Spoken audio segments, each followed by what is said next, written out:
If we were to go back to 1817, 1820, where we are right now in between UTMB in the middle of the Easton Historic District, we would be standing in a pirate colony. Jean Lafitte is one of Galveston's most notable pirates or privateers.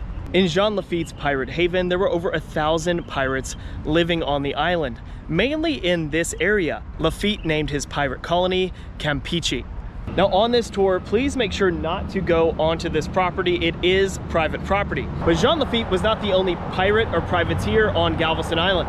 When discussing the history of pirates and privateers in Galveston, two prominent names often come to mind: Louis Michel Aury and Jean Lafitte.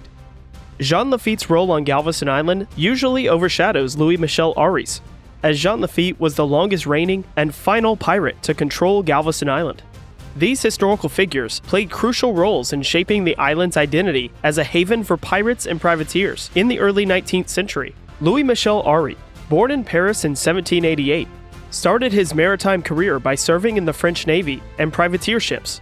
His experience allowed him to amass enough wealth to become master of his own vessels. Aury, however, didn't fit the traditional image of a pirate.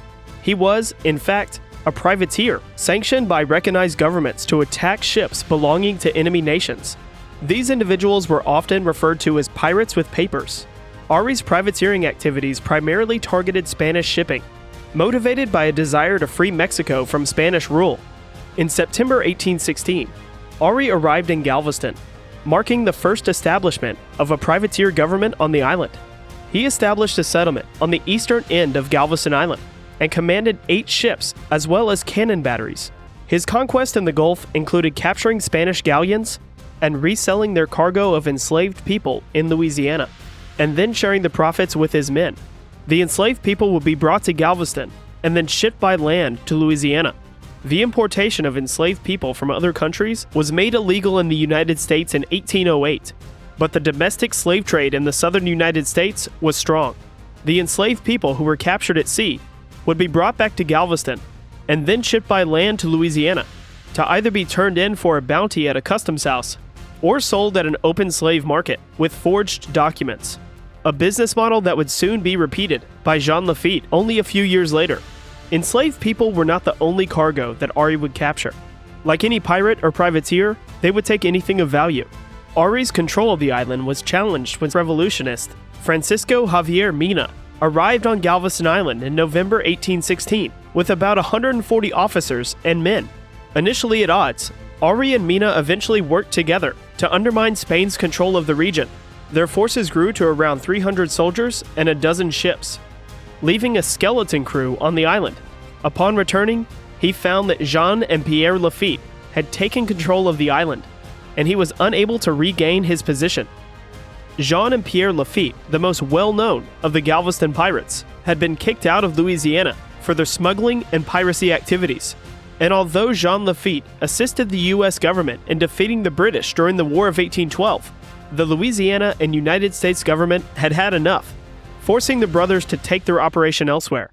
And just a few hundred miles away from New Orleans was the barely protected Galveston Island, perfectly situated in under-patrolled Spanish territory. Now, it's a misconception that everything we see here was part of Jean Lafitte's house, Maison Rouge, also known as Red House. All of the concrete and brick we see inside here was actually built after Jean Lafitte was gone. While Aury's activities combined privateering and piracy, the Lafitte brothers leaned more towards piracy. They swore allegiances as agents for Spain and established a smuggling operation on the island. They even renamed the settlement as Campeche. The Lafitte brothers operated in Galveston from 1817 to 1820, until the United States Navy arrived and kicked them out of Galveston. Lafitte ordered that the entire pirate colony be burned. The activities of Aury, the Lafitte brothers, and their associates on Galveston Island continue to spark debates about whether they were pirates, privateers, or revolutionaries. Their stories reveal the complex nature of maritime activities in the early 19th century and their lasting impact on Galveston's history. For all historical photos and maps, thank you to the Galveston and Texas History Center at the Rosenberg Library and the Portal to Texas History at the University of North Texas.